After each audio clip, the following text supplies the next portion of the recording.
Maar Leon, Ja, nee. jy het oor daai tyd waar jy nou oor die radio was daar mense wat vir jou kwaad gebly het?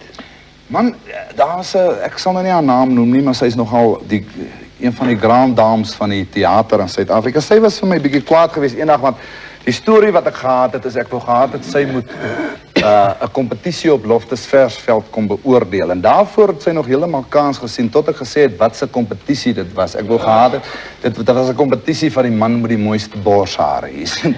En toe byt sy vas. Toe sê sy nou ek het daarna gehoor dat sy vir my bietjie kwaad was. Ag maar ek het jy weet ek het eendag ek sal nooit vergeet ek het 'n loodgieter gebel.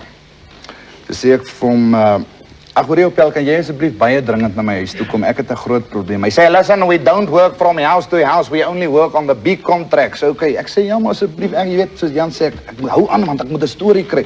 Ek sê please man, I've really got a big problem. I just want you to come over for 5 minutes. You could go on with your big contracts again. Hy sê I've told you we work on big construction contracts. We don't go from house to house.